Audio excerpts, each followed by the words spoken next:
नमस्कार दोस्तों, स्वागत है आपका अपने YouTube channel crazy study point पर। तो देखिए आज हम रेलवे के ग्रुप डी में पूछे हुए प्रीवियस ईयर क्वेश्चन पेपर को हम यहाँ पर सॉल्व करेंगे। तो 18 अगस्त 2022 का जो थर्ड शिफ्ट का पेपर हुआ था रेलवे ग्रुप डी का, उसमें पूछे हुए सभी मैथ्स के क्वेश्चन को आज हम यहाँ पर डिटेल से डिस्कस करेंगे। तो आने वाले ग्रुप डी के एग्जाम के लिए बहुत ही इंपॉर्टेंट वीडियो होने वाला है, तो स्टार्टिंग से लेकर वीडियो के एंड तक बने रहिएगा। तो चलिए शुरू करते हैं। तो देखिए फर्स्ट क्वेश्चन है कि एक पिता और उसकी पुत्री की वर्तमान आयु का जो योग है वो 80 वर्ष है। 8 वर्ष पहले पिता की आयु उसकी पुत्री की आयु की 7 गुना थी, तो अब से 8 वर्ष बाद पुत्री की आयु कितनी होगी। तो यहाँ पर देखिए हमें जो रिलेशन दे रखा है एज के बीच में वो अब से 8 वर्ष पहले है। तो 8 वर्ष पहले की बात करें हैं 8 ईयर्स एगो। तो देखिए फादर और उसकी डॉटर, इनकी एज के बीच में जो रेशो था वो था 7:1 का, क्योंकि उसके जो पिता की आयु है वो पुत्री की आयु की 7 गुना थी। तो यदि हम डॉटर की आयु को 1 मानते हैं तो पिता की इसकी 7 गुना हो जाएगी, तो 1 का 7 गुना कितना होता है 7। तो 8 वर्ष पहले इनकी जो एज का रेशो था वो था 7:1। यहाँ पर देखिए इनका वर्तमान आयु का जो योग दे रखा है, वर्तमान आयु का जो योग दे रखा है वो दे रखा है हमें कितना 80। तो 8 वर्ष पहले कितना होता, 8 वर्ष पहले इनकी जो एज थी उसका योग कितना होगा 8 वर्ष पहले। 8 वर्ष पहले की हम बात कर रहे हैं। तो देखिए 8 वर्ष पहले 80 में से हमें माइनस करना होगा कितना 16, क्योंकि 8 वर्ष पहले पिता की आयु भी 8 वर्ष कम होगी और उसकी पुत्री की आयु भी 8 वर्ष कम होगी। तो 80 में से हम माइनस करेंगे कितना 16। तो 8 वर्ष पहले दोनों की आयु का टोटल था कितना 64 वर्ष। और यहाँ पर देखिए अनुपात भी हमें 8 वर्ष पहले का दे रखा है। तो 7 और 1 8, टोटल कितना हो जाएगा 8। तो 8 यूनिट की वैल्यू जो होगी वो होगी किसके बराबर 64 वर्ष के। तो 1 यूनिट बराबर आ जाएगा यहाँ से किसके 8 वर्ष के। और 1 बराबर 8 वर्ष है, तो 7 बराबर हो जाएगा 56 वर्ष और 1 बराबर हो जाएगा कितना 8 वर्ष। अब देखिए हमें पुत्री की आयु बतानी है, लेकिन कब की बतानी है 8 वर्ष बाद की बतानी है। और ये जो एज आई है ये आई है 8 वर्ष पहले की। तो देखिए ये है 8 वर्ष पहले की और हमें बतानी है 8 वर्ष बाद की। तो देखिए पहले तो हम आएंगे वर्तमान पे और उसके बाद में बताना है हमें 8 वर्ष बाद की, अब से 8 वर्ष बाद की। तो यहाँ पर देखिए ये 8 वर्ष पहले था, तो वर्तमान पे आने के लिए हमें +8 करना होगा और वर्तमान से फिर 8 वर्ष बाद और जाना है। तो टोटल कितने वर्ष 8 और 8 कितने हो जाएंगे 16। तो हम 8 में 16 ऐड करेंगे तो आ जाएगा कितना 24 वर्ष। तो 8 वर्ष बाद, अब से 8 वर्ष बाद पुत्री की जो आयु है वो होगी कितनी 24 वर्ष। तो फर्स्ट ऑप्शन हमारा क्या होगा करेक्ट आंसर यहाँ से हो जाएगा। नेक्स्ट क्वेश्चन देखिए। तो देखिए अगला क्वेश्चन है कि यदि प्लस का अर्थ भाग, माइनस का अर्थ गुणा, गुणा का अर्थ प्लस और भाग का अर्थ माइनस है तो निम्नलिखित समीकरण में प्रश्न चिन्ह के स्थान पर कितना मान आएगा। तो यहाँ पर देखिए 9 और गुणा का अर्थ क्या है, तो गुणा का अर्थ है क्या प्लस, तो गुणा की जगह हमें लिखना है प्लस। तो 9 + 8 और उसके बाद में देखिए साइन किसका है प्लस का, और प्लस का अर्थ क्या लेना है हमें भाग। तो यहाँ पर लगाएंगे हम भाग का साइन और उसके बाद में कितना है 4 और उसके बाद में देखिए है माइनस, और माइनस का अर्थ क्या है गुणा। तो माइनस का अर्थ गुणा है तो माइनस की जगह लिखेंगे गुणा 8 और उसके बाद में है भाग, और भाग का अर्थ क्या है -5। बस इसको सॉल्व करना है। तो यहाँ पर देखिए सबसे पहले हमें यहाँ पर बोर्डमास रूल को फॉलो करना होगा। और बोर्डमास रूल क्या कहता है कि सबसे पहले ब्रैकेट को सोल्व कीजिए, फिर उसके बाद में ऑफ यानी का, उसके बाद में डिवाइड यानी कि भाग को, फिर उसके बाद में मल्टीप्लाई गुणा, उसके बाद में ऐड यानी जोड़ना, और एस यानी सब्सट्रैक्ट यानी कि घटाना। तो यहाँ पर देखिए सबसे पहले हम गुणा या भाग को हम यहाँ पर सोल्व करेंगे। तो ये हो जाएगा 9 और देखिए यहाँ पर 8 में भाग देंगे हम किसका 4 का। तो 8 में भाग देंगे 4 का तो आएगा कितना 2 और उसके बाद में गुणा है कितना 8 और माइनस का 5। फिर देखिए यहाँ पर 8 को 2 से गुणा करेंगे तो आएंगे कितने 16 और 16 उन्हों कितने हो जाएंगे 25। तो 25 में से माइनस करना है हमें कितना फिर 5 और 25 में से 5 माइनस करेंगे तो आएगा कितना 20। तो फोर्थ ऑप्शन हमारा क्या हो जाएगा करेक्ट आंसर यहाँ से हो जाएगा। नेक्स्ट क्वेश्चन देखिए। तो देखिए अगला क्वेश्चन है कि निम्नलिखित बार ग्राफ दिए गए वर्षों के दौरान एक डेयरी उत्पाद कंपनी की 3 शाखाओं X, Y और Z द्वारा किए गए दुग्ध उत्पादों के उत्पादन के आंकड़ों को दर्शाता है। ग्राफ का अध्ययन कीजिए और उसके आधार पर पूछे गए प्रश्नों का उत्तर दीजिए। तो यहाँ पर हमें बोला गया है कि दिए गए 4 वर्षों के लिए डेयरी उत्पाद कंपनी की किन शाखाओं का औसत उत्पादन जो है वो न्यूनतम था। तो औसत निकालने के लिए हम क्या करते हैं सभी का टोटल करके हमें क्या करना होता है भाग करना होता है। तो जिनका टोटल ज़्यादा था उनका उत्पादन ज़्यादा होगा, जिनका टोटल कम है उनका औसत उत्पादन भी क्या होगा कम होगा। तो देखिए सबसे टोटल जो है वो सबसे कम कौन सी कंपनी का आता है वो हमें यहाँ पर देखनी है। तो यहाँ पर देखिए 3 कंपनियाँ हमारे पास X, Y और Z। तो देखिए X का यदि हम देखें तो जो X का हो जाएगा देखिए 2018 में कितना था 50 प्लस, उसके बाद में देखिए 2019 में कितना है 45 और प्लस 2020 में कितना है 55 और प्लस 2021 में कितना है 50। तो फिर से जोड़ेंगे हम कितना 50। तो देखिए इनका ऐड करेंगे तो कितना हो जाएगा, तो 50 और 45 हो गए 95, 95 और 55 हो गए कितने 150 और 50 हो जाएगा कितना 200।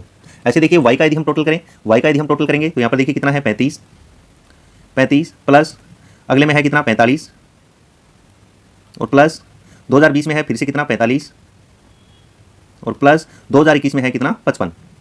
तो देखिए इनको जब ऐड करेंगे तो आएगा कितना देखिए 35 और 45 ये हो जाएंगे कितने 80, 80 और 45 ये कितने हो जाएंगे 80 और 45 हो गए हमारे यहाँ पर 125, 125 और 55 ये हो जाएगा यहाँ पर कितना 180। तो वाई कंपनी के द्वारा टोटल 4 सालों में जो उत्पादन किया गया वो किया गया कितना 180,000 टन। जबकि जेड का यदि हम देखें तो जेड का देखिए 2018 में था कितना 45 प्लस 2019 में है कितना 40 और प्लस 2020 में फिर से कितना है 40 और प्लस 2021 में देखिए कितना है 60। तो यदि इनका टोटल करें तो देखिए 60 और 40 कितना हो जाएगा 100, 100 और 40 हो जाएगा 140, 140 और 45 तो ये हो जाएगा कितना 185। तो यहाँ पर देखिए जिसका टोटल कम है उसका एवरेज भी कम आएगा, वो भी सी बात है। तो यहाँ पर से सबसे कम टोटल आया है किसका, वाई का, तो इसका जो एवरेज होगा वो भी क्या होगा, कम होगा। तो थर्ड ऑप्शन हमारा क्या हो जाएगा, करेक्ट ऑप्शन हो जाएगा कि जो शाखा वाई है उसका औसत उत्पादन जो है वो क्या था, न्यूनतम था। नेक्स्ट क्वेश्चन देखिए, तो नेक्स्ट क्वेश्चन देखिए कि सरल कीजिए 1/3 की पावर -3 प्लस 1/5 की होल पावर है -4 और प्लस 1/15 की होल पावर है -2। यहाँ पर देखिए यदि a/b इसकी होल पावर यदि माइनस हो -m, तो यदि हम इस फ्रैक्शन को पलट दें यानी कि b/a लिख दें तो जो पावर हो जाती है वो हो जाती है हमारी किसमें, प्लस में। तो यहाँ पर देखिए पावर सभी की माइनस में है, तो 1/3 को यदि हम पलट दें तो हो जाएगा कितना 3, तो इसकी पावर प्लस में हो जाएगी, तो ये हो जाएगा 3 की पावर 3 प्लस ये हो जाएगा 5 की पावर 4 और प्लस ये हो जाएगा 15 की पावर 2। तो यहाँ पर देखिए 3 की पावर 3 ये हो जाएगा कितना 27 प्लस 5 की पावर 4, तो 5 को हम 4 बार गुना करेंगे, 5 गुना 5 गुना 5 गुना 5, तो ये हो जाएगा कितना 625 और प्लस 15 का स्क्वायर करेंगे तो ये हो जाएगा कितना 225। तो देखिए 625 प्लस 225 ये हो जाएगा कितना 850 और उसमें 27 और ऐड करेंगे तो आएगा कितना 877। तो सेकंड ऑप्शन हमारा क्या हो जाएगा, करेक्ट आंसर यहाँ से हो जाएगा। नेक्स्ट क्वेश्चन देखिए, तो देखिए अगला क्वेश्चन है कि 108 और 144 का महत्व समापवर्तक यानी कि एचसीएफ हमें ज्ञात करना है। तो देखिए इनका फैक्टर करेंगे और फैक्टर करने के बाद में जो भी कॉमन फैक्टर होता है वही हमारा क्या होता है, उनका एचसीएफ होता है। तो यहाँ पर देखिए 108 को हम लिख सकते हैं क्या, जो 108 है इसको हम लिख सकते हैं 12 गुणा 9 और उसके बाद में देखिए 12 को हम लिख सकते हैं 2 गुणा 6 और 6 को लिख सकते हैं हम 2 गुणा 3 और जो 9 है इसको हम लिख सकते हैं 3 गुणा 3। तो ये तो हो गए किसके 108 के फैक्टर। ऐसे ही यदि हम देखिए 144 के फैक्टर यहाँ पर लिखें तो 144 को हम लिख सकते हैं 16 गुणा 9 और जो 16 होता है ये होता है 2 की पावर 4 यानी कि 2 गुणा 2 गुणा 2 गुणा 2 और 9 को लिख सकते हैं हम 3 गुणा 3। तो देखिए इनमें कॉमन ढूंढना है, तो देखिए यहाँ पर 3 जो है वो 3 बार है लेकिन यहाँ 3 केवल 2 ही बार है तो कॉमन सिर्फ 2 बार ही होगा। तो यहाँ से देखिए एक तो लेना है हमें क्या 3 गुणा 3। उसके अलावा देखिए इनमें कौन है, 2 कॉमन है, तो यहाँ पर देखिए 2 कितनी बार है, 2 बार है और यहाँ पर 2 कितनी बार है, 4 बार है, लेकिन कॉमन सिर्फ कितनी बार है, 2 ही बार है, 2 बार यहाँ है तो 2 ही बार हमें यहाँ पर लेना होगा। तो देखिए क्या हो जाएगा 2 गुणा 2 और गुणा 3 गुणा 3, तो सोल्व कर लो कितना होगा, 2 को 2 से गुणा करेंगे 4, 4 को 3 से करेंगे 12 और 12 को 3 से गुणा करेंगे तो 36। तो इनका जो एचसीएफ है वो हो जाएगा हमारा कितना 36। तो फोर्थ ऑप्शन हमारा क्या होगा, करेक्ट आंसर यहाँ से हो जाएगा। नेक्स्ट क्वेश्चन देखिए, तो देखिए अगला क्वेश्चन है कि यदि प्लस का अर्थ माइनस, माइनस का अर्थ भाग, भाग का अर्थ गुणा और गुणा का अर्थ प्लस हो तो निम्नलिखित समीकरण में प्रश्न चिन्ह के स्थान पर कितना मान आएगा। तो यहाँ पर देखिए 18 और साइन किसका आया है, माइनस का, और यहाँ पर बोल रहा है कि माइनस का जो अर्थ है वो क्या है, भाग है, तो यहाँ पर हम भाग लगाएंगे और ये होगा कितना 3। उसके बाद में देखिए साइन किसका है, गुणा का, और गुणा का अर्थ क्या है, प्लस, तो हम यहाँ पर लगाएंगे प्लस 14 और उसके बाद में देखिए साइन किसका है, भाग का, और भाग का अर्थ क्या है, गुणा, तो भाग का अर्थ है गुणा, तो भाग की जगह हम लगाएंगे गुणा और आएगा 2 और उसके बाद में है प्लस, और प्लस का अर्थ है माइनस, तो माइनस कर देंगे किसका 12। तो यहाँ पर देखिए बोडमास रूल का यूज करेंगे हम, यहाँ पर बोडमास रूल के अकॉर्डिंग ही हमें क्या करना होता है, सॉल्व करना होता है। तो बी का मतलब ब्रैकेट, उसके बाद में ऑफ यानी का, डी का मतलब होता है भाग डिवाइड करना, और एम का मतलब मल्टीप्लाई गुणा करना, ए का मतलब होता है ऐड यानी जोड़ना, और एस का मतलब होता है सब्सट्रैक्ट यानी घटाना। तो सबसे पहले देखिए हम यहाँ पर भाग को सोल्व करेंगे, तो 18 में जब 3 का भाग देंगे तो आएगा 6 और प्लस, उसके बाद में देखिए गुणा करेंगे तो 14 को 2 से गुणा करेंगे तो आएगा 28 और माइनस का 12। तो यहाँ पर देखिए 6 प्लस 28 ये कितना हो जाएगा 34 और 34 में से 12 माइनस करेंगे तो आएगा कितना 22। तो फर्स्ट ऑप्शन हमारा क्या हो जाएगा, करेक्ट आंसर यहाँ से हो जाएगा। नेक्स्ट क्वेश्चन देखिए, तो देखिए अगला क्वेश्चन है कि माध्य का वर्ग ज्ञात कीजिए। तो इसमें हमें यहाँ पर माध्य का वर्ग यहाँ पर बताना है। तो ये हमें ग्रुप दे रखा है और ये इनकी बारंबारता दी हुई है। तो देखिए माध्य का निकालने के लिए हम क्या करते हैं, सीएफ यानी कि संचयी बारंबारता निकालते हैं। और इसको कैसे सोल्व करते हैं, तो देखिए पहले कॉलम की तो बारंबारता जो है वही संचयी बारंबारता होती है। अगले कॉलम में क्या करना है, इन दोनों को ऐड करके यहाँ लिखेंगे तो 12 और 15 कितना हो जाएगा 27। फिर अगले कॉलम में इन दोनों को ऐड करके लिखेंगे तो 27 और 13 कितना हो जाएगा 40, और अगले कॉलम में 40 और 10 इनको ऐड करके यहाँ लिखेंगे कितना 50। तो ये जो लास्ट में जो मान आता है ये होता है हमारा एन का मान, या यूं कह दें इन सभी का जोड़ जो होगा, इन सभी को जोड़ेंगे तो देखिए 12, 15, 27, 13, 40 और 10 कितना हो जाएगा 50। ये होता है एन का मान। फिर हम निकालते हैं n/2। तो n/2 देखिए कितना हो जाएगा 50/2 जो कि कितना है 25 है। तो जिस भी बारंबारता में ये 25 समाहित होगा वही हमारा क्या होगा, मीडियन वर्ग या माध्य का वर्ग होगा। तो यहाँ पर देखिए संचयी बारंबारता में 25 कौन सी में आ रहा है, तो यहाँ पर देखिए यहाँ पर तो 12 है तो 12 में 25 नहीं आया, यहाँ पर देखिए 27 तो 27 वाले वर्ग में 25 आ जाएगा। तो मतलब ये जो ग्रुप होगा ये होगा हमारा माध्य का वर्ग। तो 50 से 100 जो है वो होता है हमारा माध्य का वर्ग। इसके अलावा देखिए यदि हमें माध्यिका भी पूछी होती तो माध्यिका निकालने का जो फॉर्मूला होता है वो होता है L + n/2 - CF और बटे में F, और इसको गुणा करते हैं हम किससे, H से। यहाँ पर L होता है माध्यिका वर्ग की लोअर लिमिट, तो L का मान यहाँ पर यदि हम लिखते तो होता 50, n/2 का मान देखिए कितना है यहाँ पर 25, और CF तो देखिए इस वर्ग की जो CF है वो कितनी है 27, तो CF का मान होता है 27, और F होती है बारंबारता माध्यिका वर्ग की बारंबारता, तो F का मान हो जाता है 15, और H होता है वर्ग अंतराल। तो देखिए 50 से 100 तो वर्ग अंतराल कितना है 50 का है, तो H का मान हो जाता है 50। तो इस तरह से हम माध्यिका भी निकाल सकते थे, लेकिन यहाँ पर सिर्फ हमसे माध्यिका वर्ग पूछा है तो वो हो जाएगा कौन सा 50 से 100। नेक्स्ट देखिए, तो देखिए अगला क्वेश्चन है कि 12.5% वार्षिक साधारण ब्याज की दर से निवेशित एक राशि पर 2 वर्ष बाद प्राप्त मिश्रधन 8250 रुपए है, तो प्राप्त साधारण ब्याज ज्ञात कीजिए। तो यहाँ पर देखिए हमें मिश्रधन यहाँ पर दिया हुआ है, तो यहाँ पर देखिए रेट हमारी है 12.5% यानी कि 25/2%, और साधारण ब्याज में हमें जो ब्याज मिलता है, सिंपल इंटरेस्ट जो हमें मिलता है वो होता है हमारा RT%। तो यहाँ पर देखिए दर है हमारी 25/2, जो दर है वो है हमारी कितनी 25/2 और टाइम है हमारा कितना 2 वर्ष, तो 2 से 2 कैंसिल आउट हो जाएगा, तो ब्याज मिलेगा हमें कितना 25%, किसका, जो भी हमारा प्रिंसिपल होगा। और प्रिंसिपल हमेशा खुद का कितना होता है 100% होता है, तो यहाँ पर देखिए 25% हमें ब्याज मिला है, तो इसका मतलब हमारा जो मिश्र धन होगा वो हो जाएगा कितना हमारा 125, और इसी 125 की वैल्यू हमें क्वेश्चन में दी है कितनी 8250, 8250। तो यहाँ से एक की वैल्यू निकालेंगे, तो एक की वैल्यू निकालने के लिए 8250 में भाग करेंगे किसका 125 का, तो यहाँ पर देखिए 25 से कैंसिल आउट करें तो ये 5 बार कैंसिल आउट होगा, इसको 25 से कैंसिल आउट करेंगे तो यहाँ पर देखिए 25 दूनी 50, 25 दिए 75, फिर बच जाएंगे 7, फिर 25 दिए 75 और एक 0 है तो 330, फिर से 5 के यदि हम भाग दें तो ये जाएगा कितनी बार 5 30 और 5 30, तो 1 यूनिट की वैल्यू आ जाएगी यहाँ से कितनी 66 रुपये। अब देखिए यदि हमें पूछा होता मूलधन तो हम 100 की वैल्यू निकालते, लेकिन हमसे यहाँ पर पूछा है कि साधारण ब्याज ज्ञात कीजिए, तो साधारण ब्याज बताना है मतलब 25% की वैल्यू हमें बतानी है, तो यहाँ पर देखिए 1% 66 के बराबर है, तो 25 किसके बराबर हो जाएगा, तो 25 का निकालने के लिए 25 को गुणा कर देंगे हम किससे 66 से, तो कितना हो जाएगा 25 को 6 से गुणा करेंगे तो आएगा 150, हासिल की लगेगी 15, फिर 25 को 6 से गुणा करेंगे तो 150, 150 और 15 हो जाएगा 165, तो 1650 रुपये जो है वो हो जाएगा हमारा क्या साधारण ब्याज। तो फर्स्ट ऑप्शन हमारा क्या होगा, करेक्ट आंसर यहाँ से हो जाएगा। नेक्स्ट क्वेश्चन देखिए, तो देखिए अगला है कि 6 सेंटीमीटर त्रिज्या वाले एक ठोस गोले से 0.3 सेंटीमीटर त्रिज्या वाले कितने गोलाकार ठोस कंचे बनाए जा सकते हैं। तो देखिए हमेशा जब भी हमें संख्या निकालनी होती है तो उस कंडीशन में हम क्या करते हैं, जो भी हमारा बड़ा जो आकार होगा उसका आयतन और बटे में छोटे का आयतन, बटे में छोटा आयतन, तो टोटल नंबर हमें पास निकल कर आ जाएंगे। तो यहाँ पर देखिए ठोस गोले से हमने 0.3 सेंटीमीटर त्रिज्या वाले क्या बनाए हैं, गोलाकार ठोस कंचे बनाए हैं। तो यहाँ पर देखिए 6 सेंटीमीटर त्रिज्या वाला था तो इसका तो आयतन कितना हो जाएगा 4/3 पाई आर क्यूब, और यहाँ पर आर की जगह दे रखा है 6 तो ये हो जाएगा 6 का क्यूब, और बटे में देखिए इसका आयतन हो जाएगा 4/3 पाई आर क्यूब, और आर की जगह दे रखा है 0.3 तो इसका हो जाएगा क्यूब। तो यहाँ पर देखिए 4/3 पाई से 4/3 पाई तो कैंसिल आउट हो जाएगा, ऊपर आएगा 6 का क्यूब जो कि होता है 216, और नीचे यहाँ पर देखिए 0.3 का क्यूब तो इसको हम लिखेंगे 3 गुणा 3 गुणा 3, और यहाँ पर देखिए 0.3 था तो पॉइंट हटाएंगे तो इनके सबके बटे में 10 आएगा, मतलब गुणा होकर ऊपर चला जाएगा कितना 1000, क्योंकि 0.3 तो इसका बटे में आएगा 10, अगले के बटे में भी आएगा 10, अगले के बटे में भी आएगा 10, सबका पॉइंट हटाएंगे तो वो ऊपर चला जाएगा। तो यहाँ पर देखिए कितना हो गया, 3 को 3 से गुणा करेंगे 9, और 9 को 3 से करेंगे तो 27, या फिर आप सीधा भी कर सकते हो कि पहले 3 से कैंसिल आउट कर दो, फिर 3 से कैंसिल आउट कर दो, फिर 3 से कैंसिल आउट कर दो। तो देखिए 27 से ये कैंसिल आउट हो जाएगा कितनी बार 8 बार, और 8 को 1000 से गुणा करेंगे तो आएगा कितना 8000, तो ऐसे 8000 कंचे बनाए जा सकते हैं। तो थर्ड ऑप्शन हमारा क्या हो जाएगा, करेक्ट आंसर यहाँ से हो जाएगा। नेक्स्ट क्वेश्चन देखिए, तो देखिए अगला है कि मोहित का वेतन रुपये 15,000 प्रति माह है, वह घर के किराए पर रुपये 5,000, बिलों पर 2,000 रुपये खर्च कर देता है और शेष राशि जो है वो उसकी मासिक बचत है। तो यहाँ पर देखिए टोटल इनकम उसकी 15,000 है महीने की, उसमें से 5,000 रुपये उसने किराए पर खर्च कर दिए और माइनस 2,000 रुपये उसने खर्च कर दिए बिल पर। तो यहाँ पर देखिए 5 और 2 कितने हो गए 7,000, तो 15,000 में से जब हम 7,000 माइनस कर देंगे तो सेविंग हो जाएगी कितनी उसकी 8,000।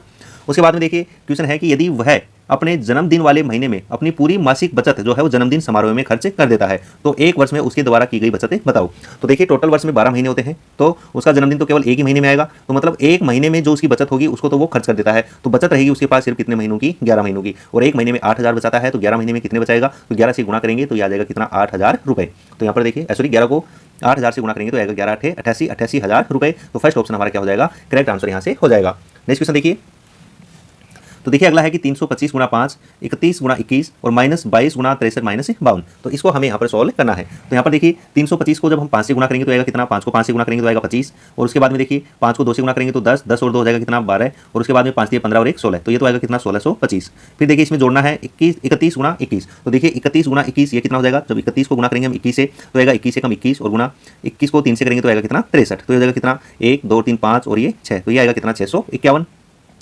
फिर इसमें से हमें माइनस करना है कितना, तो देखिए 22 को हम गुणा करेंगे किससे, 22 को गुणा करेंगे 63 माइनस 52, और 63 में से जब हम 52 को माइनस गुणा करेंगे तो आएगा कितना 11, 63 में से जब 52 को माइनस करेंगे तो आएगा कितना 11, तो हो जाएगा देखिए कितना 11 दूनी 22 और 11 दूनी 22, तो देखिए कितना हो गया 2 4 और 2, तो 242, ये हो जाएगा कितना 242। तो देखिए 651 में से 242 जब माइनस करेंगे तो ये कितना हो जाएगा 1625, और प्लस तो यहाँ पर देखिए 11 में से 2 माइनस करेंगे तो आएगा कितना 9, और फिर 4 में से 4 माइनस होगा तो ये हो जाएगा कितना 0, और 6 में से 2 माइनस करेंगे तो हो जाएगा कितना 4। अब देखिए 1625 में जब हम ऐड करेंगे 409 तो ये आ जाएगा कितना 2034। तो सेकंड ऑप्शन हमारा क्या हो जाएगा, करेक्ट आंसर यहाँ से हो जाएगा। नेक्स्ट क्वेश्चन देखिए, तो देखिए अगला क्वेश्चन है कि सरल कीजिए। तो यहाँ पर देखिए हमें इक्वेशन दी हुई है, इनको सॉल्व करना है। तो देखिए पूरे पैराग्राफ पूरे ब्रैकेट को पहले हम गुणा करेंगे किससे 6 से, तो देखिए क्या होगा 6x³ माइनस 6 को 2 से गुणा करेंगे तो आएगा 12x², और फिर प्लस 6 को 3 से करेंगे तो आएगा 18x, और यहाँ पर देखिए माइनस से ब्रैकेट को गुणा करेंगे तो ये हो जाएगा माइनस का x³ और माइनस का 2x, और ये माइनस और माइनस गुणा होकर हो जाएगा क्या प्लस का 3। तो यहाँ पर देखिए ये एक्स क्यूब और ये एक्स क्यूब, तो 6 एक्स क्यूब में से एक एक्स क्यूब माइनस हो जाएगा, तो ये हो जाएगा कितना 5 एक्स क्यूब। उसके बाद में देखिए एक्स स्क्वायर की और कोई टर्म है नहीं, तो ये एज इट इज आ जाएगा माइनस का 12 एक्स स्क्वायर। उसके बाद में एक्स वाली टर्म देखो, प्लस के 18 एक्स और माइनस के 2 एक्स, तो प्लस के बचेंगे हमारे पास 16 एक्स और आएगा प्लस का 3। तो यहाँ पर देखिए 5 x cube minus 12 x square plus 16 x और प्लस 3, तो फर्स्ट ऑप्शन हमारा क्या होगा, करेक्ट आंसर यहाँ से हो जाएगा। नेक्स्ट क्वेश्चन देखिए, नेक्स्ट क्वेश्चन देखिए कि सूर्य का उन्नयन कोण 60 डिग्री से बदलकर 30 डिग्री होने पर भूतल पर स्थित किसी मीनार की छाया की लंबाई 40√3 मीटर की क्या हो जाती है, वृद्धि हो जाती है। तो मीनार की ऊंचाई यहाँ पर ज्ञात करनी है। तो हमने मान लिया कि ये हमारी मीनार है और ये हमारा धरातल है, ये हमारा क्या है, धरातल है। तो यहाँ पर देखिए पहले जो मीनार की छाया है वो बना रही थी 60 डिग्री का एंगल। तो देखिए ये एंगल जो है वो था कितना, 60 डिग्री का, और ये हमेशा क्या होता है, 90 डिग्री का एंगल यहाँ पर होता है। और ये हो गई इस मीनार की हाइट जो कि हमें पता करना है। फिर क्या हुआ कि जो उन्नयन कोण है वो 60 डिग्री से बदलकर क्या हो गया, 30 डिग्री का हो गया। तो देखिए जब कोण कम होता है तो परछाई जो है वो इस प्रकार से बढ़ जाती है। तो ये वाला कोण 60 डिग्री का है और ये वाला कोण जो है वो कितने डिग्री का है, 30 डिग्री का है। तो यहाँ पर देखिए पहले परछाई थी सिर्फ उसकी यहाँ से यहाँ तक, और अब परछाई बढ़ गई है यहाँ से लेकर यहाँ तक, और ये बढ़ी कितनी है, ये बढ़ी है 40√3 मीटर। तो हमें मीनार की ऊंचाई यहाँ पर बतानी है। तो देखिए जब भी हमें इस प्रकार का क्वेश्चन सोल्व करना होता है तो हमें tan थीटा की जरूरत यहाँ पर पड़ती है, क्योंकि tan थीटा जो है ये बराबर होता है किसके, लंब बटे आधार के, लंब बटे आधार के। तो यहाँ पर देखिए पहली कंडीशन में जब ये वाला हम ट्रायंगल लेंगे तो हमारे पास एंगल कितना है, 60 डिग्री का, तो ये आएगा tan 60 और बराबर देखिए लंब कितना h, और आधार जो है इसको हम मान लेते हैं कि a है, तो h/a, और tan 60 की वैल्यू होती है कितनी, √3, और ये हो जाएगा h/a। तो यहाँ से हम बोल सकते हैं कि जो h है वो बराबर है हमारा √3a के।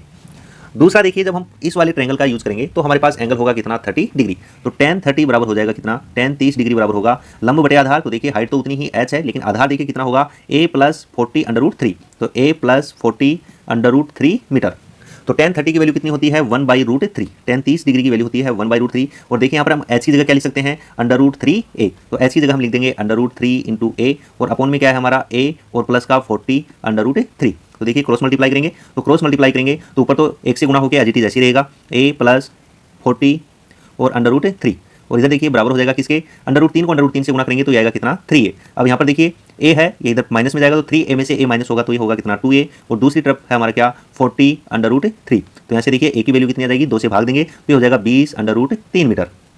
तो यदि हमसे पहले परछाई कितनी बन रही थी ये पूछा होता तो 20√3 जो है वो हमारा क्या होता, आंसर होता। लेकिन हमसे मीनार की ऊंचाई पूछी है, h का मान हमें यहाँ से पूछा है। तो यहाँ पर देखिए h बराबर क्या था, √3a था, तो h बराबर हो जाएगा √3 और इंटू a की वैल्यू कितनी आई है, 20 × √3। तो देखिए √3 को √3 से गुणा करेंगे तो √ हट जाएगा, तो ये हो जाएगा 20 × 3, और 20 × 3 कितना होता है हमारा, 60 मीटर। तो यहाँ पर मीनार की ऊंचाई है वो हो जाएगी हमारी 60 मीटर। तो सेकंड ऑप्शन हमारा क्या होगा, करेक्ट आंसर यहाँ से हो जाएगा। नेक्स्ट क्वेश्चन देखिए, एक समलंब चतुर्भुज की समांतर भुजाएं उसकी ऊंचाई के 4 के सार्वअंतर के साथ समांतर श्रेणी में है। यदि ऊंचाई उस श्रेणी का सबसे बड़ा पद है और समलंब चतुर्भुज का क्षेत्रफल 160 वर्ग इकाई है, तो सबसे बड़ी समांतर भुजा की लंबाई और सबसे छोटी समांतर भुजा की लंबाई का अनुपात ज्ञात कीजिए। तो यहाँ पर देखिए हमें एक समलंब चतुर्भुज दे रखा है, तो एक समलंब चतुर्भुज हम यहाँ पर ड्रॉ कर लेते हैं।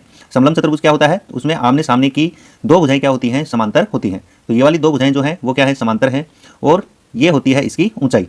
तो ऊंचाई है तो ये कोण बनेगा यहाँ पर 90 डिग्री का, चाहे तो आप यहाँ से भी ड्रॉ कर सकते हैं। तो यहाँ पर इसने ये कहा है कि इसकी समांतर भुजाएं और उसकी जो ऊंचाई है वो 4 के सार्वअंतर के साथ समांतर श्रेणी में है।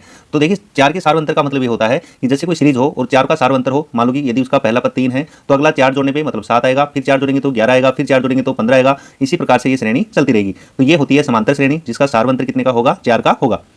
तो यही बात यहाँ पर कही है कि इसकी जो समांतर भुजाएं हैं और ऊंचाई है ये क्या है, एक समांतर श्रेणी में है जिसका सार्वअंतर कितना है, 4 है, और ऊंचाई है वो उस श्रेणी का सबसे बड़ा क्या है, पद है, मतलब ऊंचाई का मान सबसे ज्यादा है। तो मान लो कि ये सबसे छोटी भुजा को यदि हम a मान लेते हैं तो जो दूसरी इसकी समांतर भुजा होगी वो इससे 4 ज्यादा होगी, और जो ऊंचाई होगी वो इससे 4 ज्यादा होगी, तो मतलब a प्लस कितनी हो जाएगी, 8 हो जाएगी।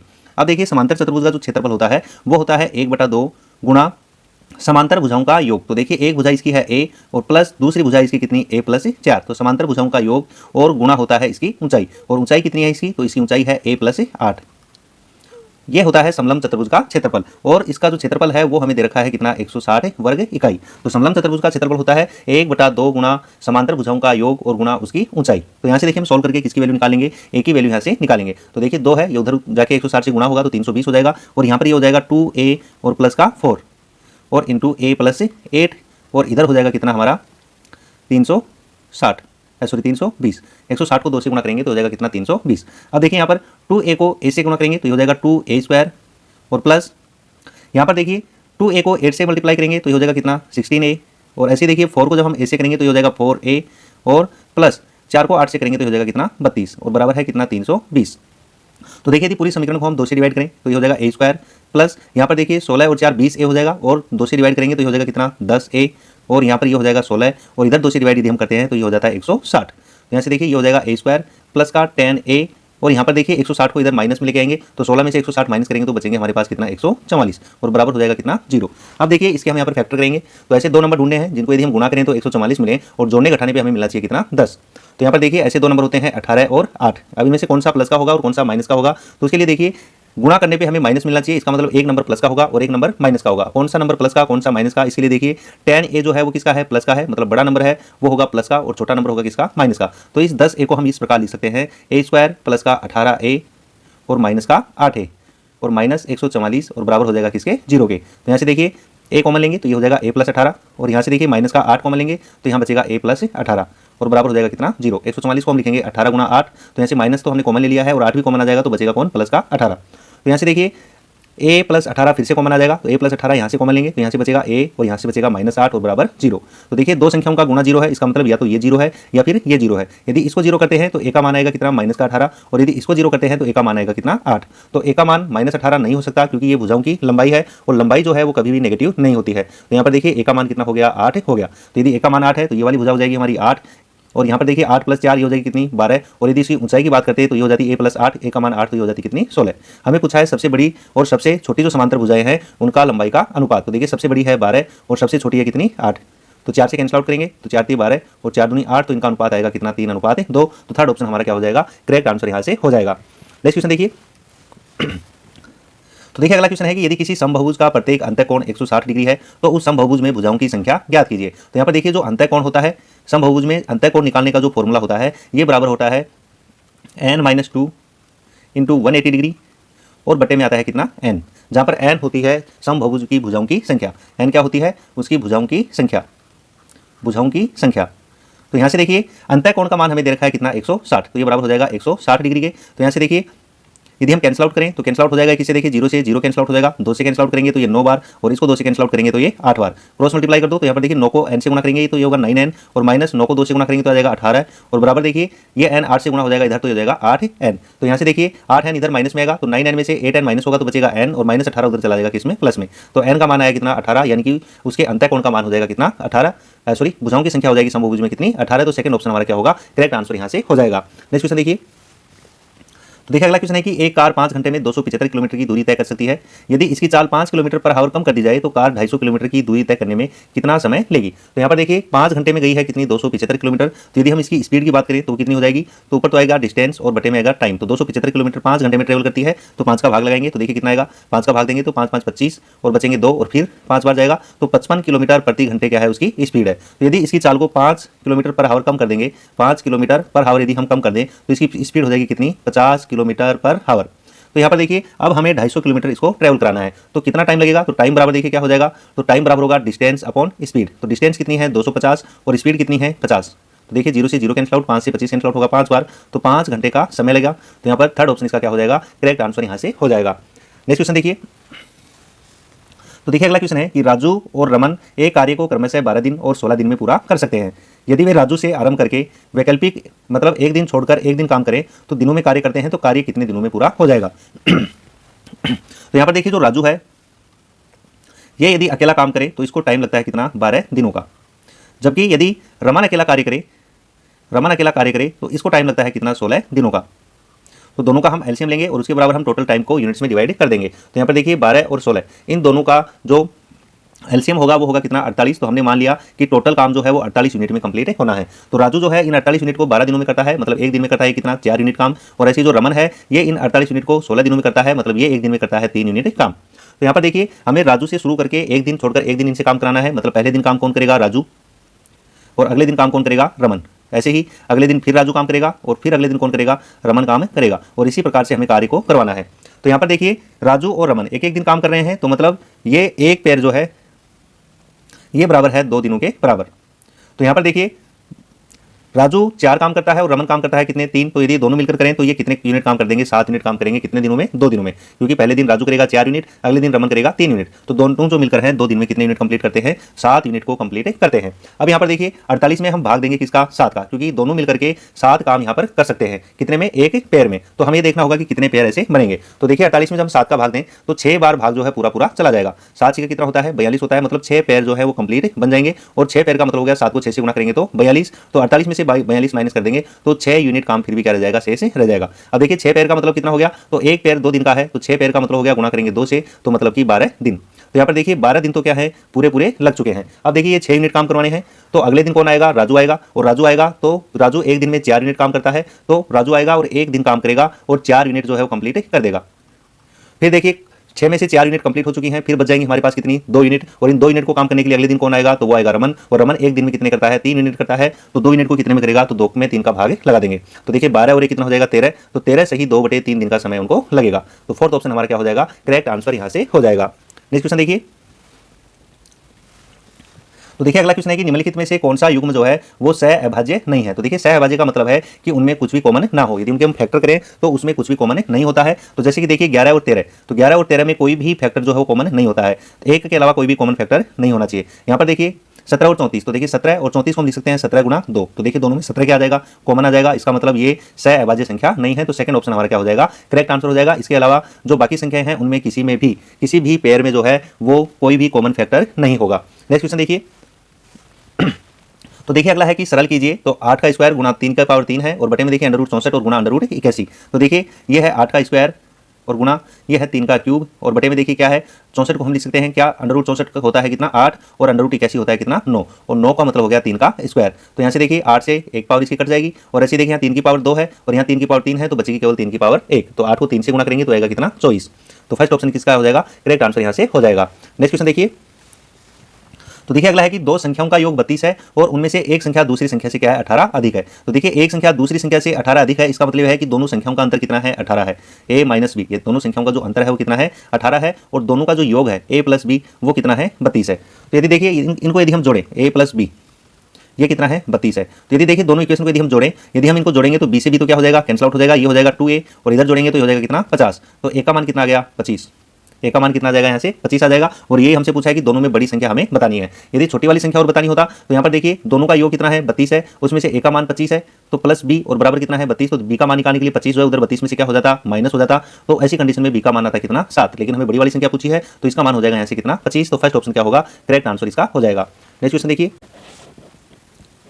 तो नेक्स्ट देखिए एक दुकानदार किसी वस्तु को 25% लाभ पर बेचता है और बेईमानी से उस बाट का उपयोग करता है जो वास्तविक बाट से 30% कम है, तो उसका कुल लाभ प्रतिशत यहाँ पर बताना है। तो देखिए मान लो कि जो वस्तु है उसकी कॉस्ट प्राइस जो है वो 100 है, और यदि हम उसको 25% के प्रॉफिट पे बेचना चाहते हैं, 25% के प्रॉफिट पे यदि हम बेचना चाहते हैं तो हम उसको बेचेंगे कितने में 125 में, कितने में बेचेंगे 125 में हम उसको बेचेंगे। लेकिन हमने क्या किया है वहां पर जो वास्तविक बाट है उससे 30% कम का यूज हमने किया है। तो यहाँ पर देखिए यदि 100 रुपए की कॉस्ट प्राइस की कोई वस्तु होती और हम 30% कम तोल रहे हैं, इसका मतलब हम तोल के दे रहे हैं कितना 70%, तो मतलब 70% ही उसकी क्या रह जाएगी कॉस्ट प्राइस रह जाएगी। तो 70 रुपए की चीज को उसने बेच दिया किसने 125 में। तो यहाँ पर देखिए प्रॉफिट कितने का हुआ उसको 55 का क्या हुआ है प्रॉफिट हुआ है। इसी को हमें परसेंटेज में बताना है, तो देखिए परसेंटेज में प्रॉफिट कितना हो जाएगा, तो उसको 55 का प्रॉफिट हुआ है और बटे में आती है कॉस्ट प्राइस, तो देखिए कितना दिया है उसने 70 दिया है, तो 70 पे 55 का हुआ है तो बटे में आएगा 70 और गुणा में हो जाएगा कितना 100। तो देखिए 0 से 0 कैंसिल आउट हो जाएगा तो आएगा कितना 550 और बटे में आएगा कितना 7। तो 550 में 7 का भाग देंगे तो देखिए 7 बार जाएगा, 7 से 7 49 होता है, 6 बचेगा, 6 के आगे 0 लिखेंगे तो 7 8 56 हो जाएगा, फिर पॉइंट लगेगा, फिर 4 के आगे 0 लगाएंगे तो फिर आएगा कितना 7 पंजे 35, और उसके बाद में हमारे पास बचेगा 5 और उसके बाद में फिर से कितना जाएगा यहाँ पर 0 लगाएंगे तो 7 7 49, तो 78.57% जो है वो क्या हो जाएगा उसका कुल प्रॉफिट हो जाएगा। तो सेकंड ऑप्शन हमारा क्या होगा करेक्ट आंसर यहाँ से होगा।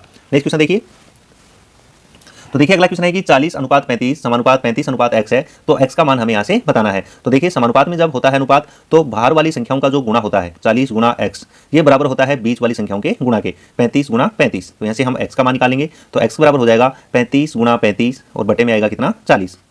तो यहाँ से देखिए 5 से कैंसिल आउट करेंगे तो ये 7 बार कैंसिल आउट होगा, ये कितनी बार होगा 8 बार कैंसिल आउट हो जाएगा। तो यहाँ से देखिए 35 को जब 7 से गुणा करेंगे तो आएगा 5 7 35 और 7 ये 21 और 3 हो जाएगा कितना 24। तो 245 और बटे में कितना है 8, तो फोर्थ ऑप्शन इसका क्या होगा, करेक्ट आंसर यहाँ से हो जाएगा।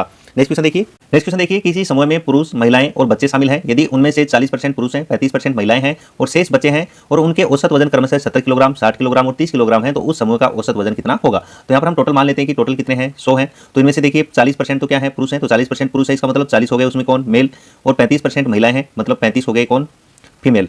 और बचे हुए कौन है, तो बचे हुए बच्चे हैं। तो देखिए 40 और 35 कितना हो गया, 75, तो बच गए कितने, तो 25 जो बचे हैं वो कौन है, बच्चे हैं यानी कि चाइल्ड हैं। तो यहाँ पर देखिए उनका औसत वजन हमें दे रखा है, तो हम क्या करेंगे, सभी का टोटल वजन जो है उसका योग हम यहाँ से निकालेंगे। तो यहाँ पर देखिए जो पुरुष हैं उनका औसत वजन है 70, तो यदि इनका हमें योग निकालना है, यदि इनका क्या निकालना हो, वजन का योग निकालना हो पुरुषों का, तो देखिए उनका औसत कितना है 70 और पुरुष कितने हैं 40, तो 70 गुना 40। ऐसे देखिए महिलाओं का निकालना हो योग, तो ये इनका 60 किलोग्राम औसत है और कितनी महिलाएं हैं 35। और ऐसे देखिए यहाँ पर बच्चों का निकालना हो तो 30 किलोग्राम इनका एवरेज है और टोटल बच्चे कितने हैं 25, तो टोटल इनका यहाँ से निकल जाएगा। और फिर इनका एवरेज निकालना है तो बटे में हम लगाएंगे कि टोटल कितने हो गए हैं। तो यहाँ पर देखिए 40, 35 और 25 टोटल कितने हैं, ये 100 है, तो 100 का भाग लगा देंगे तो इन सभी का औसत यहाँ से निकल आएगा। तो जोड़िए इनको कितना होगा, तो देखिए 70 को 40 से गुना करेंगे तो 700 का 28 हो जाएगा 2800, प्लस यहाँ पर देखिए 35 को हम गुना करेंगे किससे, 60 से, तो 35 को 60 से गुना करेंगे तो हो जाएगा कितना 210 और एक है 0, तो हो जाएगा कितना 2100, और प्लस 25 को 3 से गुना करते हैं तो 75 और एक 0 है, तो ये आएगा कितना 750, और बटे में आएगा कितना 100। तो इन सभी को क्या करना है, यहाँ से जोड़ना है। तो जोड़ेंगे तो देखिए कितना हो गया 2800 और 2100, ये कितना हो जाएगा 4900, और 4900 750 हो जाएगा कितना 5650, और बटे में आएगा कितना 100। तो देखिए 0 से 0 कैंसिल आउट हो जाएगा और एक संख्या के बाद पॉइंट लग जाएगा, तो 56.5 किलोग्राम जो है वो इस ग्रुप का क्या होगा, एवरेज वेट होगा। फर्स्ट ऑप्शन इसका क्या हो जाएगा, करेक्ट आंसर यहाँ से हो जाएगा। नेक्स्ट क्वेश्चन देखिए, तो देखिए अगला है कि एक निश्चित बिल पर 32% की एकल छूट देने के बाद में विक्रय मूल्य और 20% की दो क्रमिक छूट देने के बाद के विक्रय मूल्यों का जो अंतर है वो कितना है, 25% है। तो बिल की वास्तविक राशि ज्ञात कीजिए। तो यहाँ पर देखिए मान लो कि वस्तु पर जो MRP है वो है हमारी कितनी 100, कितनी है 100 है। यदि हम इस पर 32% की छूट देते हैं, इस पर हम क्या देते हैं 32% की क्या देते हैं, छूट देते हैं, तो 32% का यदि हम डिस्काउंट देंगे तो हम इसको बेचेंगे कितने में, 68 में। कितने में बेचेंगे, 68 में। और यदि 20% की पट्टे की दो क्रमिक छूट देने पर बाद के विक्रय मूल्य का जो अंतर है वो कितना है, 25 है।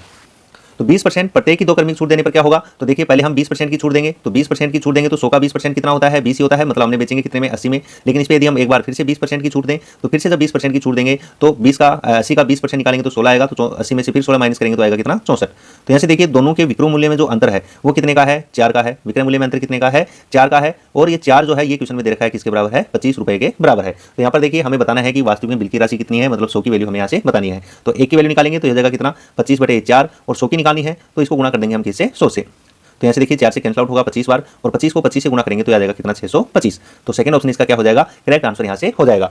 यहाँ पर देखिए दूसरी कंडीशन में हमें दिया हुआ था कि 20% की दो क्रमिक छूट देनी है, मतलब पहले 20% की छूट देंगे, फिर जितना आता है उस पर हमें फिर से 20% की क्या देनी है, छूट देनी है। नेक्स्ट क्वेश्चन देखिए, तो देखिए अगला क्वेश्चन है कि निम्नलिखित आरेख का ध्यानपूर्वक अध्ययन करें और उसके आधार पर पूछे गए प्रश्नों का उत्तर दें। विभिन्न भागों में दी गई संख्याएं विभिन्न रोगों से पीड़ित व्यक्तियों की संख्या को निरूपित करती है। तो यहाँ पर देखिए हमसे क्वेश्चन पूछा गया है कि कितने लोग एलर्जी और चिकन पॉक्स दोनों से पीड़ित हैं लेकिन जुकाम से पीड़ित नहीं है। मतलब हमें एलर्जी और जो चिकन पॉक्स है इनका जो डायग्राम है, इन दोनों के बीच में जो कॉमन है वो एरिया हमें यहाँ पर बताना है।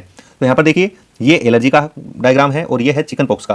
तो इन दोनों के बीच में जो कॉमन है वो हमारा क्या होगा, आंसर होगा। उनको जुकाम नहीं होना चाहिए, इसका मतलब जो भी डाटा होगा वो इस वाले डायग्राम के अंदर नहीं आना चाहिए, और बाकी इन दोनों के बीच का कॉमन एरिया होना चाहिए। तो देखिए ये जो 17 है ये चिकन पॉक्स वाले भी होंगे और एलर्जी वाले भी होंगे। तो ऐसी संख्या कितनी होगी, 17 होगी। फर्स्ट ऑप्शन हमारा क्या हो जाएगा, करेक्ट आंसर यहाँ से हो जाएगा। नेक्स्ट क्वेश्चन देखिए, तो देखिए अगला है कि 10 सेंटीमीटर व्यास वाले एक बेलन का संपूर्ण पृष्ठीय क्षेत्रफल 330 वर्ग सेंटीमीटर है, तो बेलन की ऊंचाई ज्ञात कीजिए। तो यहाँ पर देखिए यदि बेलन के पृष्ठीय क्षेत्रफल की बात करें तो वो होता है 2πr/h, लेकिन यदि संपूर्ण पृष्ठीय क्षेत्रफल की बात करें तो देखिए इसका क्या मतलब होता है। तो यहाँ पर यदि हम बेलन का डायग्राम यहाँ पर बनाएं, यदि हम बेलन का डायग्राम बनाएं तो बेलन का डायग्राम कुछ इस प्रकार से होता है। तो यदि केवल पृष्ठीय क्षेत्रफल की बात करते हैं तो इसके जो ये वाला एरिया होता है ये होता है इसका पृष्ठीय क्षेत्रफल, और यदि संपूर्ण पृष्ठीय क्षेत्रफल की बात करते हैं तो ऊपर और नीचे जो ये सर्किल बनते हैं इनका भी एरिया इसमें क्या होता है, लिखना पड़ता है। यदि बेलन को हम ढक दें तो इस प्रकार जो ऊपर ढक्कन होगा तो ये क्या होगा, वृत्ताकार होगा, ऐसा ही नीचे होगा तो इसका एरिया भी इसमें जुड़ जाए तो वो होता है संपूर्ण पृष्ठीय क्षेत्रफल। तो बेलन का पृष्ठीय क्षेत्रफल होता है 2πr/h, और संपूर्ण पृष्ठीय निकालना है तो 2πr² इसमें और ऐड करना होता है। यानी कि यदि हम 2πr को कॉमन ले लें तो ये होता है r + h, ये होता है बेलन का संपूर्ण पृष्ठीय क्षेत्रफल, और ये दे रखा है हमें क्वेश्चन में कितना 330। तो यहाँ पर देखिए 2 गुणा पाई का मान होता है 22/7, और 10 सेंटीमीटर व्यास है, व्यास 10 सेंटीमीटर है। तो यहाँ पर देखिए त्रिज्या जो होती है वो व्यास की क्या होती है, आधी होती है। तो यहाँ पर त्रिज्या कितनी हो जाएगी, 5। तो यहाँ पर त्रिज्या लिखेंगे हम कितनी, 5, और यहाँ पर आ जाएगा 5, और ऊंचाई हमें बतानी है और बराबर है किसके, 330 के। तो यहाँ पर देखिए 5 और 2 गुणा करेंगे तो कितना हो जाएगा 10। तो देखिए 10 से ये 1 0 क्या हो जाएगा, कैंसिल आउट हो जाएगा। तो यहाँ से देखिए 11 से कैंसिल आउट करेंगे, तो 11 से कैंसिल आउट करेंगे तो ये हो जाएगा कितनी बार, 2 बार, और ये 11 से कैंसिल आउट हो जाएगा कितनी बार, 3 बार। तो यहाँ तो देखिए 2 को 5 से गुणा करेंगे तो आएगा 10, और प्लस 2 को h से गुणा करेंगे तो आ जाएगा कितना 2h, और बराबर इधर 7 जो है 3 से गुणा होगा तो ये हो जाएगा कितना 21। तो 2h बराबर आ जाएगा कितना 11, और h बराबर आ जाएगा यहाँ से कितना 11/2 यानी कि 5.5 सेंटीमीटर। तो फर्स्ट ऑप्शन हमारा क्या हो जाएगा, करेक्ट आंसर यहाँ से हो जाएगा। नेक्स्ट क्वेश्चन देखिए। तो देखिए अगला क्वेश्चन है कि यदि प्लस का अर्थ गुणा, गुणा का अर्थ भाग, भाग का अर्थ माइनस और माइनस का अर्थ प्लस है तो निम्नलिखित समीकरण में क्वेश्चन मार्क के स्थान पर कितना मान आएगा। तो यहाँ पर देखिए 13 माइनस 17, तो माइनस और माइनस का मतलब क्या है, माइनस का अर्थ है यहाँ पर प्लस से, तो माइनस का अर्थ हो जाएगा यहाँ पर प्लस, और 17 और आगे साइन है प्लस का, तो प्लस का अर्थ क्या है गुणा, ये हो जाएगा कितना 24। उसके बाद में देखिए है भाग, और भाग का अर्थ क्या है, भाग का अर्थ यहाँ पर माइनस से है तो यहाँ पर लगाएंगे हम माइनस, और ये आ जाएगा कितना 54, और उसके बाद में है गुणा, और गुणा का अर्थ जो है वो क्या है, भाग है, तो 54 के बाद में कितना है 18, और उसके बाद में देखिए साइन किसका है प्लस का, और प्लस का अर्थ क्या है गुणा, तो ये हो जाएगा कितना 28, और उसके बाद में है गुणा, और गुणा का अर्थ देखिए क्या है, गुणा का मतलब है भाग, तो ये हो जाएगा भाग 14। इसका मान हमें यहाँ पर निकालना है। तो यहाँ पर देखिए सबसे पहले हम गुणा करते हैं, भाग करते हैं, और उसके बाद में हम जोड़ते हैं और घटाते हैं। तो सबसे पहले यहाँ से देखिए 17 गुणा 24, तो ये हो जाएगा 13, प्लस 17 को जब हम गुणा करेंगे 24 से तो देखिए कितना आएगा, 17 को गुणा करेंगे हम 24 से तो आएगा 17 चौक 68, और 17 दूनी 34, तो देखिए कितना हो जाएगा 8, और 6 और 4 हो जाएगा 10, और 3 और 1 हो जाएगा कितना 4, तो आएगा 408, 408। और ये हो जाएगा यहाँ पर देखिए 54 में जब भाग देंगे हम 18 का, 54 में जब हम भाग देंगे किसका 18 का, तो आएगा कितना 3, और गुणा में कितना है यहाँ पर देखिए 28 में हम भाग देंगे किसका 14 का, तो आएगा कितना 2।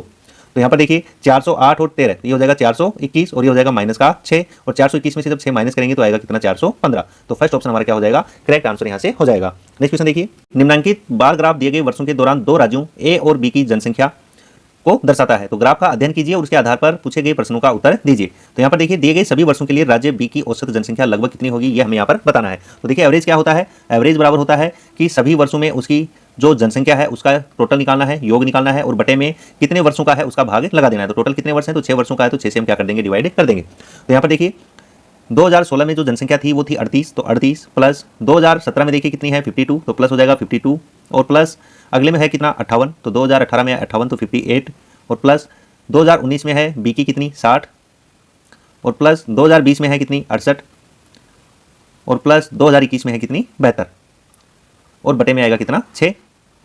तो यहाँ से देखिए 38 प्लस 52, तो ये हो जाएगा कितना, यहाँ से 90, 90 और 58 हो जाएगा कितना 148, 148 और 60 हो जाएगा 208, 208 और 72 ये हो जाएगा 280, और 280 और 68 हो जाएगा 348। तो 348 में भाग देना है हमें किसका 6 का, तो आएगा 6 पंजे 30, उसके बाद में 4 बचेंगे 8 लिखेंगे तो 6 8 48। तो जो औसत जनसंख्या होगी वो होगी कितनी 58 लाख। तो यहाँ पर फोर्थ ऑप्शन हमारा क्या हो जाएगा, करेक्ट आंसर यहाँ से हो जाएगा। देखिए जो डाटा है वो किस में दिया हुआ है, ये लाख में हमें दिया हुआ है। नेक्स्ट क्वेश्चन देखिए।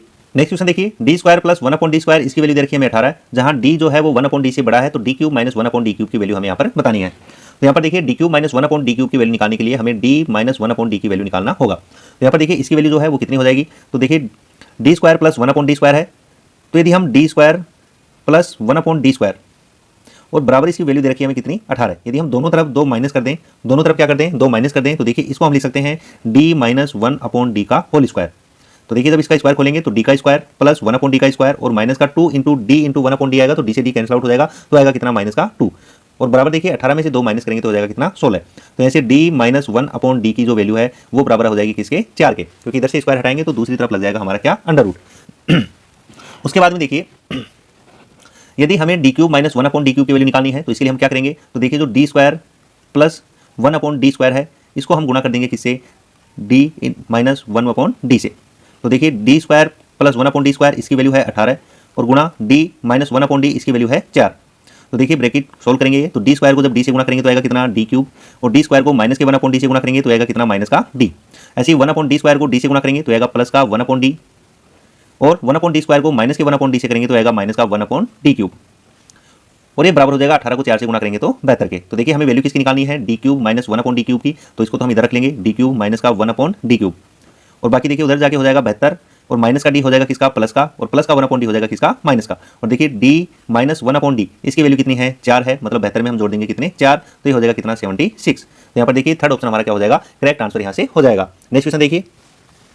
तो देखिए अगला है कि द्विघात समीकरण x² माइनस 5x प्लस 7 बराबर 0 के मूलों की प्रकृति क्या होगी। तो यहाँ पर देखिए द्विघात समीकरण का जो बेसिक फॉर्मेट होता है वो बराबर होता है ax² plus bx plus c बराबर 0। तो यहाँ से देखिए हम वैल्यू निकालते हैं b² माइनस 4ac की। तो यदि ये वैल्यू बराबर आ जाती है किसके, 0 के, तो ऐसी कंडीशन में जो मूल होते हैं वो हमारे होते हैं समान होते हैं और वास्तविक होते हैं।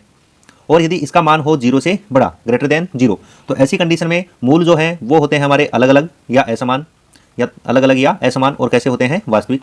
और यदि इसका मान जो है वो 0 से छोटा आ जाए, तो ऐसी कंडीशन में मूल जो होते हैं वो अवास्तविक होते हैं और कैसे होते हैं, असमान होते हैं, असमान होते हैं और अवास्तविक होते हैं। अवास्तविक बोल सकते हैं या फिर हम काल्पनिक भी बोल सकते हैं, दोनों बातें सेम ही है। तो यहाँ पर देखिए हम निकालेंगे बी स्क्वायर माइनस 4ac की वैल्यू। तो देखिए यदि हम इस इक्वेशन को इससे कंपेयर करें तो ए की वैल्यू हो जाएगी कितनी, 1। ए होता है एक्स स्क्वायर का गुणांक, तो यहाँ पर देखिए एक्स स्क्वायर की गुणा में कितना है, 1। और बी की वैल्यू हो जाएगी यहाँ से कितनी, -5। और सी की वैल्यू हो जाएगी यहाँ से कितनी, 7। तो देखिए बी स्क्वायर माइनस 4ac इसकी वैल्यू निकालेंगे तो b का स्क्वायर मतलब माइनस के 5 का स्क्वायर करेंगे तो हो जाएगा कितना, 25 माइनस 4, a की वैल्यू 1 और c की वैल्यू है कितनी, 7। तो 25 माइनस 28 और 25 माइनस 28 कितना होता है, -3। मतलब वैल्यू जो है वो 0 से क्या आई है, छोटी आई है। तो ऐसी कंडीशन में जो मूल होंगे इसके वो क्या होंगे, अवास्तविक होंगे और कैसे होंगे, असमान। तो यहाँ पर देखिए फर्स्ट ऑप्शन हमारा क्या हो जाएगा, करेक्ट आंसर हो जाएगा कि इसके जो मूल होंगे वो क्या होंगे, अवास्तविक होंगे। नेक्स्ट क्वेश्चन देखिए। तो देखिए अगला क्वेश्चन है कि निम्नांकित आर्य का ध्यानपूर्वक अध्ययन करें और इसके आधार पर पूछे गए प्रश्नों का उत्तर दें। तो यहाँ पर देखिए क्वेश्चन क्या है कि कितने व्यक्ति मिंट फ्लेवर वाली आइसक्रीम पसंद करते हैं किंतु केसर फ्लेवर वाली आइसक्रीम पसंद नहीं करते हैं। तो देखिए ऐसे व्यक्तियों की संख्या बतानी है जिनको मिंट फ्लेवर पसंद है लेकिन केसर का फ्लेवर वाली आइसक्रीम पसंद नहीं है। तो देखिए केसर वाला जो डायग्राम है, केसर वाला जो डायग्राम है इसके अंदर व्यक्तियों की संख्या नहीं आनी चाहिए क्योंकि ये पसंद नहीं करते हैं। तो इसके अलावा देखिए मिंट में कौन कौन बच गए हैं, इस वाले डायग्राम के अंदर नहीं आना चाहिए। तो मिंट में 21 बच गया है और कौन बच गया है, 20 बच गया है। तो 21 + 20 ये कितना हो जाएगा, 41। तो फोर्थ ऑप्शन हमारा क्या होगा, करेक्ट आंसर यहाँ से हो जाएगा। नेक्स्ट क्वेश्चन देखिए।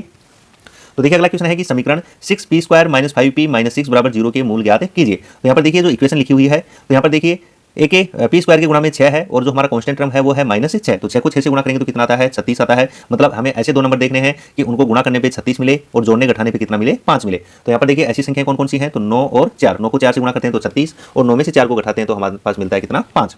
अब देखिए कौन सा प्लस का होगा कौन सा माइनस का होगा। तो देखिए 6 को 6 से -6 से गुणा करते हैं तो आता है कितना, -36। मतलब गुणा करने पे हमें -36 मिलना चाहिए। इसका मतलब इनमें से एक प्लस का होगा और एक माइनस का होगा। यदि दोनों प्लस के होंगे तो भी गुणा प्लस होगा, दोनों माइनस के होते तो भी गुणा प्लस का होना चाहिए था। लेकिन देखिए यहाँ पर 6 है और यहाँ पर -6 है, मतलब गुणा करने पे आएगा -36। इसका मतलब एक प्लस का और एक माइनस का। अब कौन सा प्लस का कौन सा माइनस का, उसके लिए देखिए यहाँ पर क्या है, साइन माइनस का है। तो मतलब बड़ा नंबर जो होगा माइनस का होगा और छोटा नंबर होगा वो किसका होगा, प्लस का होगा। तो इसको हम लिखेंगे 6p² माइनस का 9p और प्लस का 4p और -6 = 0। इस प्रकार से हम इसको लिख सकते हैं। अब देखिए इन दोनों में जो कॉमन होगा वो कौन होगा, 3p। तो यहाँ से 3p को कॉमन लेंगे तो 6 को लिख सकते हैं 3 × 2 तो 2 बच जाएगा और p² में से p भी कॉमन लिया है तो 2p यहाँ से बच जाएगा। और यहाँ से देखिए 9 में से 3 तो कॉमन आ गया है तो 3 × 3 तो 3 बचेगा और p को हमने कॉमन ले लिया है। ऐसे यहाँ से देखिए दोनों में कॉमन आएगा सिर्फ कौन, 2। तो 2 को कॉमन लेंगे तो यहाँ बचेगा 2p और यहाँ पर बच जाएगा कितना, 3 और बराबर क्या है, 0 के। तो यहाँ से देखिए 2p - 3 फिर से कॉमन आएगा। 2p - 3 को फिर से यदि हम कॉमन लें तो यहाँ से बचेगा 3p और यहाँ से बचेगा +2 और बराबर हो जाएगा किसके, 0 के। दो संख्याओं का गुणा 0, इसका मतलब ये 0